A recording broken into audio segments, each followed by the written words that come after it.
সুপ্রিয় দর্শক আসসালামু আলাইকুম। এইমাত্র পাওয়া সকালের সর্বশেষ আপডেট সংবাদে আপনাকে জানাই স্বাগতম। শুরুতে জানাবো সংবাদ শিরোনাম।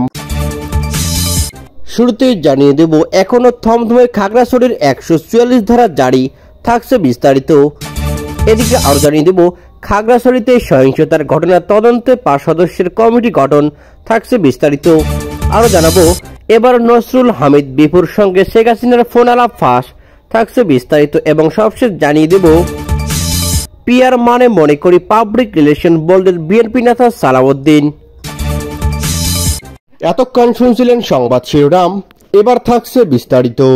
আইন শৃঙ্খলা পরিস্থিতি নিয়ন্ত্রণে খাগড়াছড়ি জেলা সদর ও পৌরসভায় অনির্দিষ্টকালের জন্য 144 ধারা জারি করেছে জেলা প্রশাসক। আবারও সকালে যানবাহনের নিরাপত্তা খাগড়াছড়ি পৌর শহরের বিভিন্ন পয়েন্টে মোতায়েন রয়েছে সেনাবাহিনী ও পুলিশ। এছাড়াও খাগড়াছড়িতে জেলা সদরের মোতায়েন করা হয়েছে 7 প্লাটুন বিজিবি। এদিকে সকাল থেকে বিভিন্ন পয়েন্টে জিজ্ঞাসাবাদ করেছে নিরাপত্তা বাহিনীর সদস্যরা।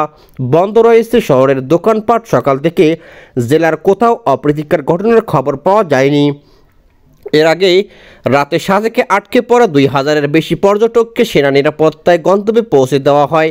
শনিবার জুম্বা ছাত্র জনতার ডাকে সড়ক অবরোধ চলাকালে খাগড়াছড়ির মহাজানপাড়া ও উপজেলা পরিষদ সংলগ্ন এলাকায় দুপক্ষের ধাওয়া পাল্টা হয় ও মুখোমুখি অবস্থান তৈরি হয়। দুপক্ষের সংঘর্ষে আহত হয় অন্তত 23 জনের মতো।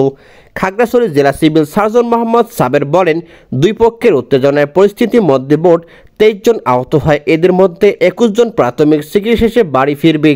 2 জন খাগড়াছড়ি সদর হাসপাতালে চিকিৎসাধীন অবস্থায় মারা গিয়েছে। পরে পরিস্থিতি নিয়ন্ত্রণে 144 ধারা জারি করেছে জেলা প্রশাসক। খাগড়াছড়ি জেলা পুলিশ সুপার মোহাম্মদ আরিফিন জুয়েল সন্ধ্যায় বলেন, দুপুরের পর উপজেলা পরিষদ সংলগ্ন এলাকায় বিশৃঙ্খলা পরিস্থিতির সৃষ্টি হয়েছে। পরে ইট পাটকেল ধাওয়া পাল্টা ধাওয়ার ঘটনা ঘটে। পরিস্থিতি নিয়ন্ত্রণে সেনাবাহিনী, বিজিবি ও পুলিশ সার্বিক নিরাপত্তায় যৌথভাবে কাজ করেছে। পরে সাউন্ড গ্রেনেড দিয়ে উত্তেজিত দুপক্ষকে আমরা সরিয়ে দিই, নতুন করে যাতে সহিংসতা ঘটনা না ঘটে সে লক্ষ্যে আমরা কাজ করে যাচ্ছি। সাউন্ড গ্রেনেডের সময় 2 জন নিহত হয়। এদিকে পরিস্থিতি নিয়ন্ত্রণে খাগড়াছড়ি সদর উপজেলা 7 প্লাটুন বিজিবি মোতায়েন করা হয়েছে। বিজিবি খাগড়াছড়ি ব্যাটালিয়নের সহকারী পরিচালক মোহাম্মদ হাসাদুজ্জামান বিষয়টি নিশ্চিত করেছে সাংবাদিকদের। খাগড়াছড়িতে গুইমারায় সহিংসতার ঘটনায় 5 সদস্যের তদন্ত কমিটি গঠন করেছে জেলা প্রশাসন। দুপুরে গুইমারায় ক্ষতিগ্রস্ত এলাকা পরিদর্শনকালে একথা জানান জেলা প্রশাসক। এদিকে এবিএম ইফতেখারুল ইসলাম খন্দকার তিনি বলেন, যারা নিহত আহত হয়েছে আমরা তাদের পাশে থাকব, তাদের প্রতি সমবেদনা জানাচ্ছি। তাদের পুনর্বাসনের উদ্যোগ নেওয়া হবে। যারা চিকিৎসাধীন রয়েছে আমরা তাদের চিকিৎসার দায়িত্ব নিব ইনশাআল্লাহ। আজকে আমরা এখানে এসেছি যারা ক্ষতিগ্রস্ত হয়েছে তাদের সমবেদনা জানাবার জন্য। ডিসি আরও বলেন, অবরোধকারীদের সঙ্গে আমাদের কথা হয়েছে। তাদের যে 8 দফা রয়েছে তার মধ্যে আমরা 7টা অ্যাড্রেস করেছি। আমরা চাই আলোচনার টেবিলে বিষয়টি সমাধান হোক। তারা যে অবরোধ দিয়েছে সেটা প্রত্যাহার করলে আমরা 144 ধারা প্রত্যাহার করব। এ সময় ক্ষতিগ্রস্তদের সঙ্গে কথা বলে জেলা প্রশাসক ক্ষতিগ্রস্তরা বিভিন্ন অভিযোগ প্রশাসনের কাছে তুলে ধরেছেন ইতিমধ্যেই। এদিকে খাগড়াছড়িতে 144 ধারা 14 দিনের মতো অব্যাহত রয়েছে। পরিস্থিতি থমথমে। শহরের বিভিন্ন পয়েন্টে চেকপোস্ট বসিয়ে সন্দেহভাজনদের জিজ্ঞাসাবাদ করা হচ্ছে। পৌর শহরের ভিতরে কিছু ব্যাটারি চালিত টমটম যানবাহন চলছে। বিশেষ করে এখানে বেড়াতে আসে পর্যটকরা রয়েছে বেশি দুর্ভোগে।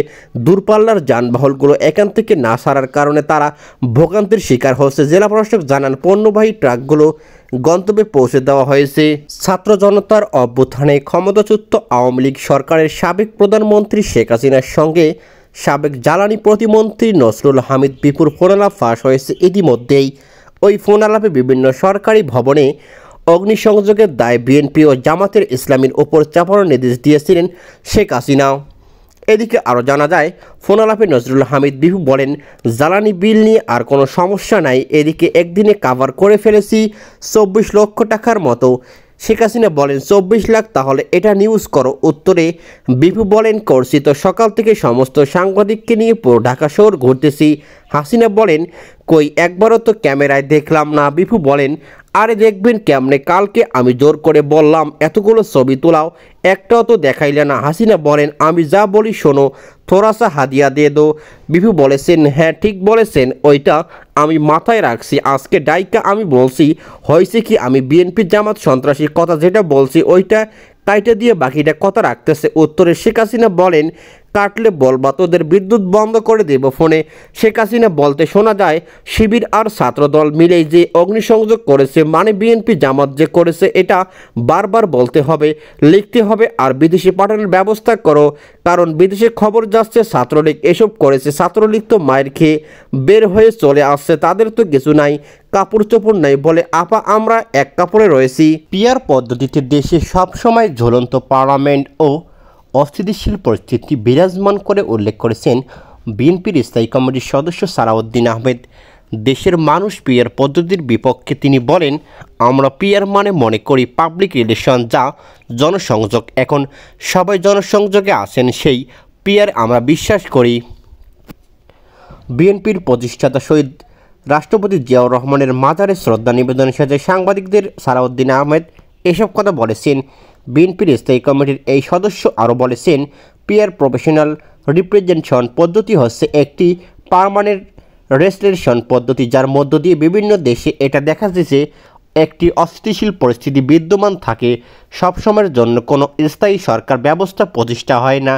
সুষ্ঠু প্রক্রিয়া কখনো মেজরিটির ভিত্তিতে সরকার গঠন করা সম্ভব হয় না। এটি ঝুলন্ত পার্লামেন্ট থাকে, অস্থির অবস্থা থাকে। সালাউদ্দিন আহমেদ বলেন বিএনপির ধর্মীয় মূল্যবোধ বিশ্বাসী একটি দল। আমাদের রাজনীতি সমন্বয়ে, রাজনীতি ধর্মের ভিত্তিতে, রাজনীতিতে কোনো বিভাজন চাইনি, চাইও না, করবও না। এই বিএনপি নেতা আরও বলেন দেশে এখন নির্বাচনের আমেজ চলছে, আবহাওয়া চলছে, সকল প্রার্থীরা সম্ভাব্য প্রার্থী এবং জনগণ ভোটের গণসংযোগ আছে। এই অবস্থায় কোনো দল যদি বিভ্রান্ত সৃষ্টি করে, নির্বাচনের পথে বাধা সৃষ্টি করে, জনগণ তাদেরকে চিহ্নিত করবে এবং রাজনৈতিকভাবে তাদেরকে প্রত্যাখ্যান করার সম্ভাবনা রয়েছে।